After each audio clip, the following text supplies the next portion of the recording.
Hey everyone, welcome back to the channel. Thank you for being here. My name is Andrew, coming to you from the beautiful Carolinas.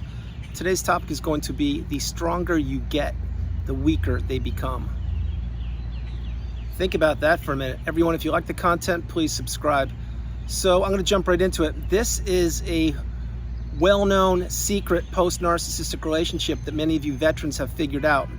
Now, the newbies, or the people that perhaps the relationship has ended recently, please pay attention, because this will help you out along the healing path. If you can digest this, process it, and put it to use in time, in your time, this will help you heal.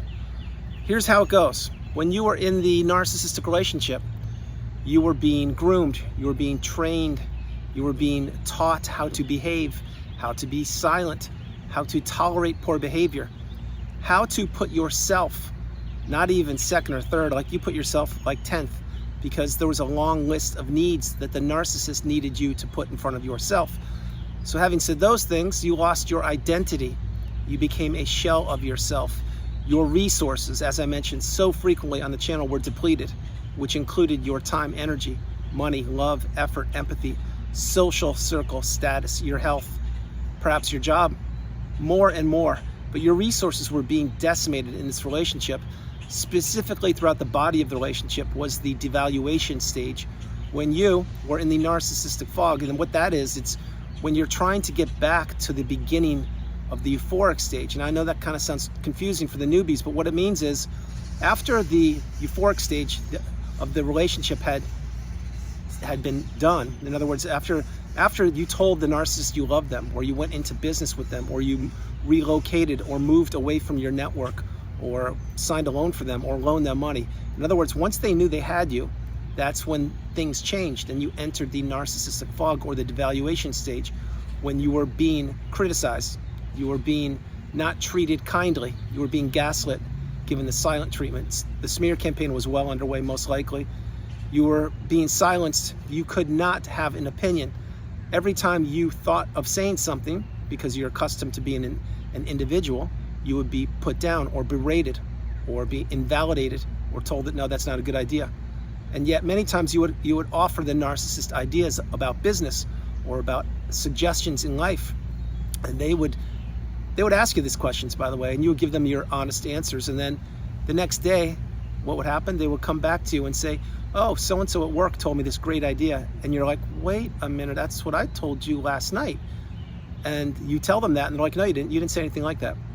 So this is exactly gaslighting. It's exactly how the narcissist manipulates you and has you listening to their false narrative. In other words, you wanted to stay in the relationship and you were working for it. But what you were doing you were swimming upstream in a boat that was sinking, because the narcissist kept punching holes in the boat. And they knew it. And they knew that your relationship also had an expiration date. When it would happen, they couldn't figure it out, but they had a plan in place, believe me, which was when your resources became so depleted, or your physical health took such a toll, or your bank account, you had nothing left, or perhaps when the kids graduated high school. All of these things, and there's so many more reasons, but what they did is they found your replacement well into the relationship. And keep this in mind, the narcissist has many groups of people that you do or do not know about. And notice how the narcissist doesn't have many long-term friends. The reason why is because the narcissist is always searching for that one perfect person. Of course, the perfect person doesn't exist. We all make mistakes. The key there is to identify and own up to your mistakes and learn from them, and not replicate your mistakes. That is what a healthy individual does. That's not what the narcissist does. What the narcissist does is, when they make mistakes, they usually blame you or someone else or the circumstances, or it's never them introspecting and saying, yeah, you know what, I failed. I need to work better. I need to do more. That's not what they say, because they can't introspect and they can't be accountable. Getting back on track, the stronger you get, the weaker the narcissist becomes. It's completely true. And the reason why that is because when you were in that narcissistic fog, you thought that the narcissist was the cure. You thought you couldn't live without them. You thought they were the best person in the world, and that you two were on the same path, headed in the same direction, and that you guys were basically one person. That's not true. You became them. They never became you. They never attached to you. They wanted you to attach to them, i.e. that was where the trauma bond began, because the trauma bond actually began in the euphoric stage. But the point is, when you became trauma bonded to the narcissist, they knew it. And believe me, they're watching you all the time. Throughout the whole relationship, they were watching you. They were watching who you were talking with, the clothes you wore, your haircut, if you were coming home from work directly, if you weren't, if you would jump through 1,000 hoops to have them keep you occupied so you couldn't fulfill your day's aspirations and goals. They were doing this, and they were watching. And they watched how your tank was running low, or perhaps as your health was taking a hit. They saw all these things, and they said, okay, I'll get the replacement. I'll line them up. And believe me, they didn't just line up one replacement. They lined up multiple replacements via the smartphone, social media, apps, other friends, flying monkeys, etc. Point being there is, let's say now you were discarded.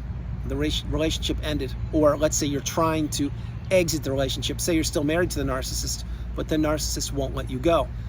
Again, if that's the case, what the narcissist is trying to do to you is they're trying to play the long game. They're trying to drag out the marriage as long as they possibly can, because most likely, please pay attention here, most likely they've already found a new romantic interest.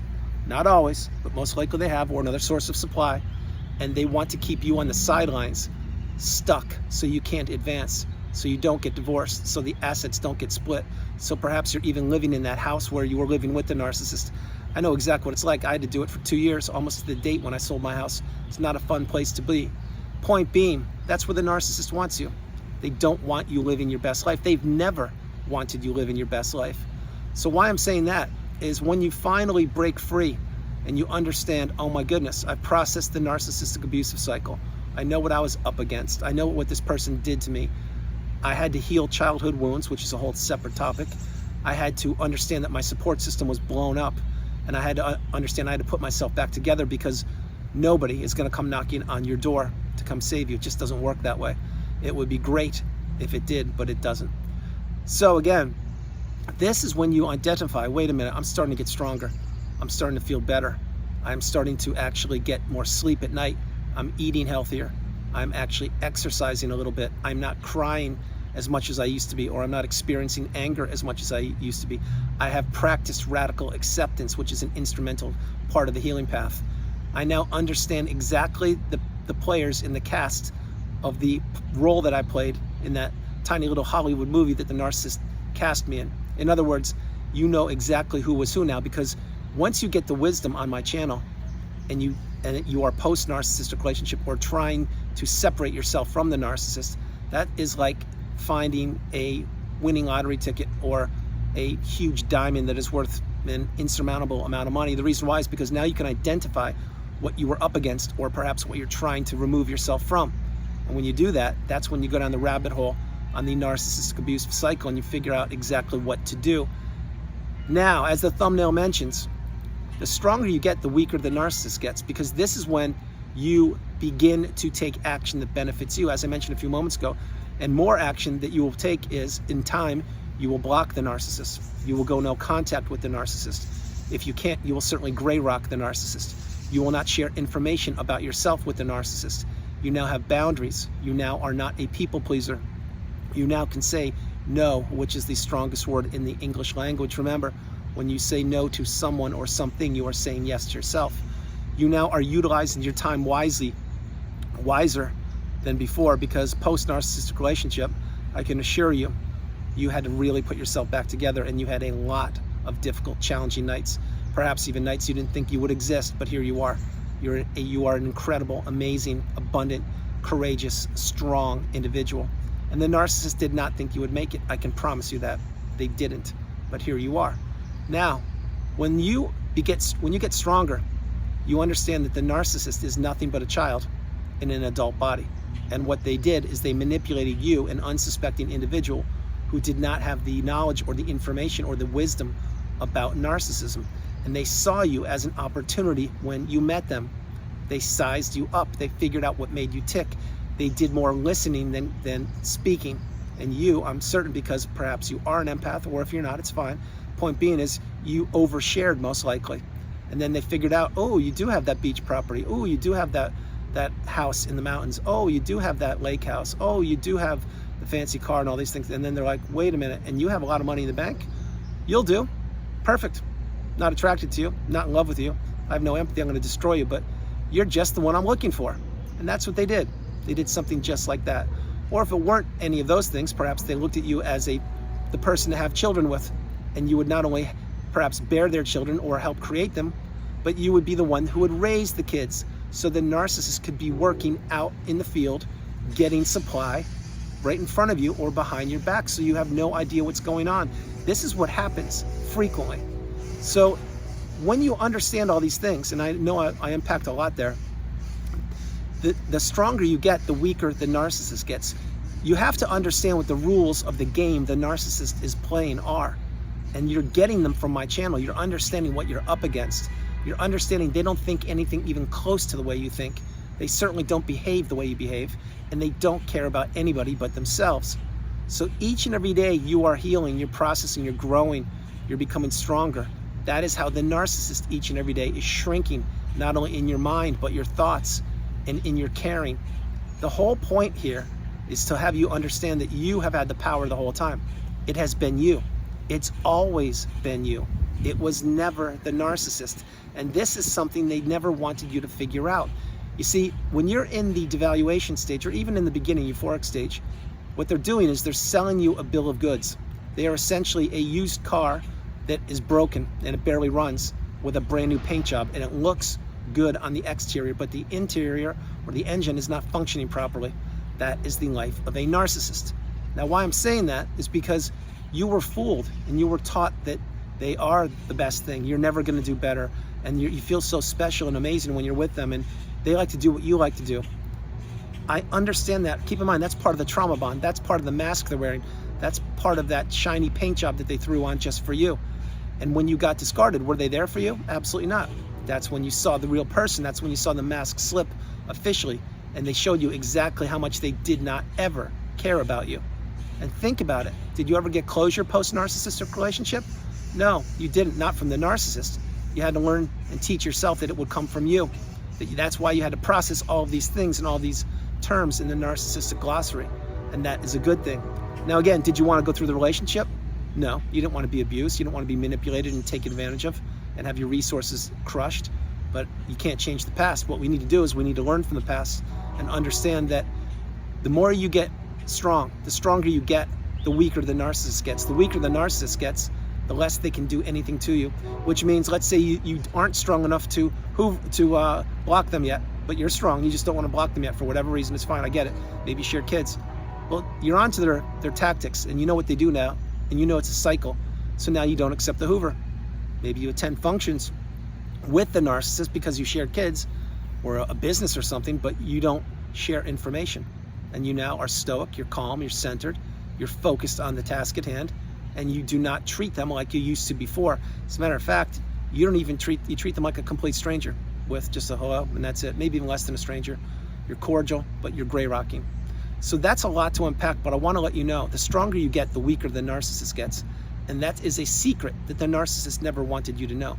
They did not want you to discover that A, they were a narcissist, or that B, they're a hollow, empty vehicle. There's no substance or core to them. What they want to do is literally extract and take from people. And that is exactly why they blow up each and every relationship they become a part of, because they can't help themselves. They want to take. And when they're done, they want to take more. And they want to kick you when you're down. And they don't want you ever to get up off the canvas.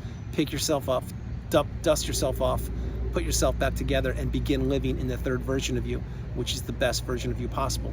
They didn't think you would do it, but you did it, or you're doing it.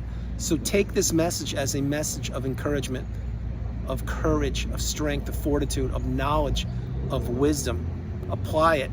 If not now, when? Understand, the stronger you get, the weaker the narcissist gets. Play that over and over and over again. It is 100% true. That is why you must drown out the toxicity. That is why you must not pay attention to the false narrative. That is why you must not believe the narcissist is living their best life. That's why you must close the chapter on these people. Begin living your best life after you've healed and when you're healing. But they are not worth your time. They weren't when you met them. They certainly weren't when you were with them. And they're definitely not now that you're away from them.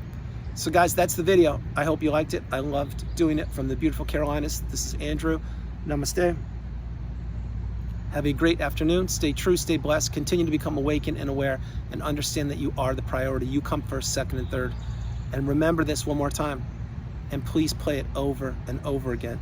The stronger you become, The stronger you get, the weaker the narcissist becomes, the weaker the narcissist gets. This is 100% a reality. Play it, understand it, live it, focus it. This is your future. This is your path. Block the narcissist. Guys, no matter where you are on the planet, you are not alone. God bless you. I love you, and I'll talk to you tomorrow. All right, bye, guys.